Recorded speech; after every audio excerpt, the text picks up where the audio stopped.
I never thought I'd be the type to get revenge, but when Karen, the self-appointed queen of the HOA, blocked my driveway again with her giant SUV, something snapped. I had the perfect opportunity to teach her a lesson, and this time, I wasn't going to let her get away with it.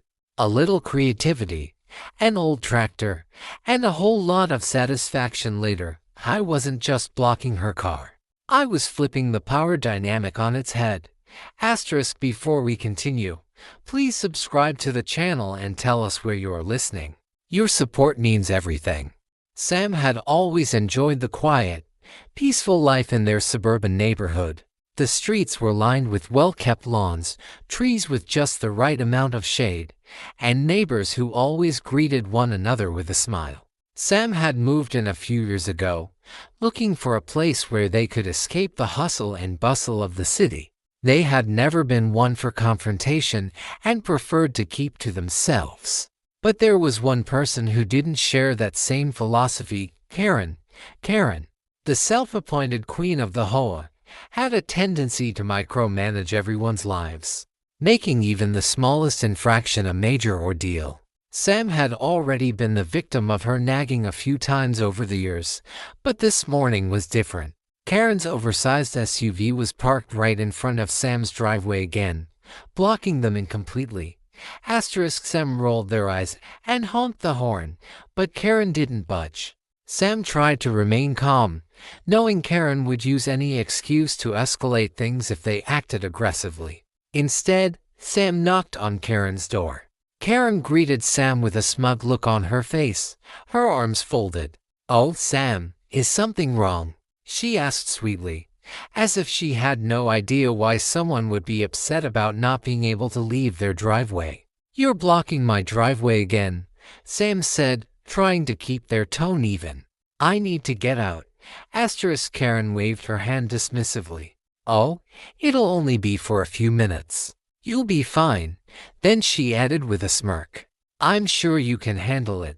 She turned to go inside, leaving Sam fuming in the driveway. As Sam sat in their car, staring at Karen's SUV, the frustration began to boil.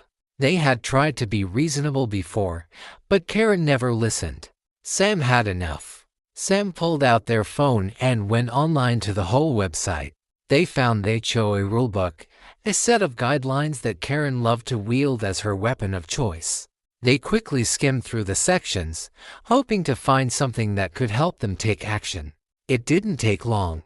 Blocking someone's driveway was a violation of the HOA's rules, with fines for any such obstruction. Feeling empowered by the knowledge, Sam snapped a picture of the SUV blocking their driveway and saved it. They weren't going to let Karen get away with this again. Sam decided to confront Karen again, this time with the rulebook in hand. They walked up to Karen's front door and knocked. This time, when Karen opened the door, Sam didn't let her get a word in before stating, "You violated the HOA's rules again by blocking my driveway." "I have the evidence right here." Karen let out an exaggerated sigh. "Oh, Sam, always looking for trouble. Can't you just relax for once?" "You're the one causing trouble," Sam shot back. "You're always nitpicking everyone else, but you can't follow the rules yourself." Karen's face turned red, but she was quick to recover. "I'll report you to the HOA for harassment if you don't back off." "Don't think I won't." She slammed the door, leaving Sam standing there, seething with anger. That night, Sam couldn't sleep. The more they thought about Karen, the more it made their blood boil. They had always tried to be the bigger person, but Karen's arrogance had pushed them to the brink. That's when it hit Sam. They didn't have to deal with Karen directly.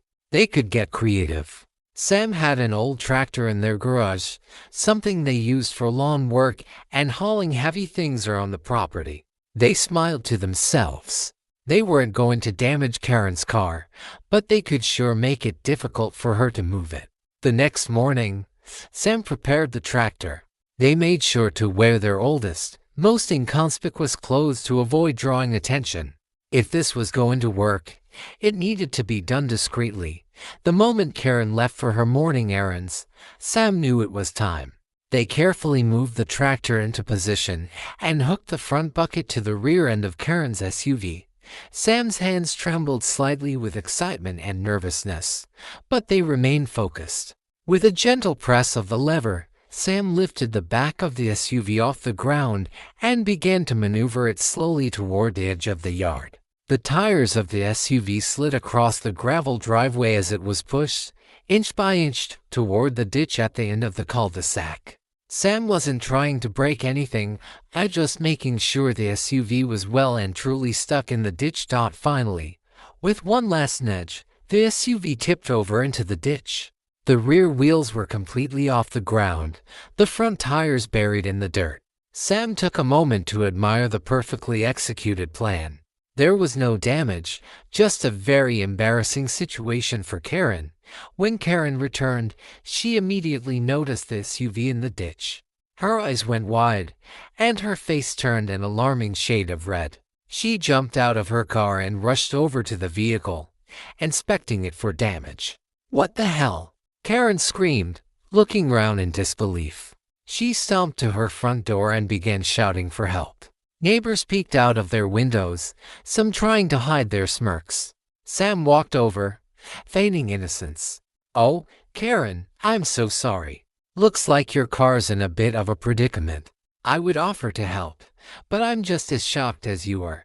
Karen, flustered, turned to Sam, her face contorted with rage. "Who did this?" "I swear I'll **. Sam interrupted her with a polite smile. "Maybe you should check with the HOA, for guidance on how to handle this situation." Curious. Karen called the HOA immediately. As Sam listened from across the street, they couldn't help but grin. Karen ranted to the HOA board about how someone had sabotaged her SUV, and Sam knew exactly what was coming. The whole board, tired of Karen's constant complaints and entitled behavior, decided it was time to take action. After hearing her out, they reminded her that her behavior had been causing division in the neighborhood for months. They gently suggested that she ease up on the petty rule enforcement. Sam had no idea, but the next whole meeting turned into a small celebration when the board members began discussing ways to make the rules more balanced and less intrusive. Karen's constant interference was no longer going unnoticed. A few days later, Sam was invited to an HOA meeting.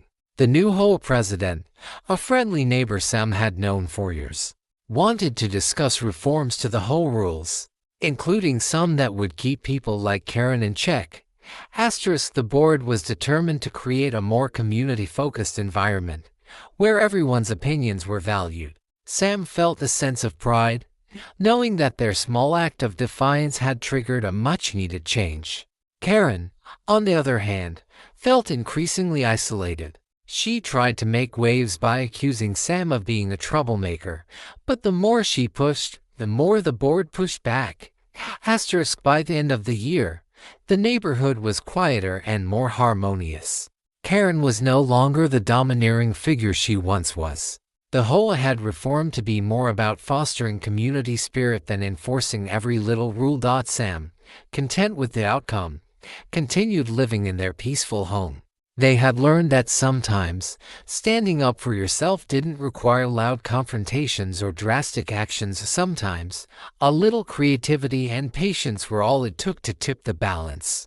And every now and then, Sam would pass Karen's house and smile, knowing that, in the end, they had helped make the neighborhood a better place for everyone.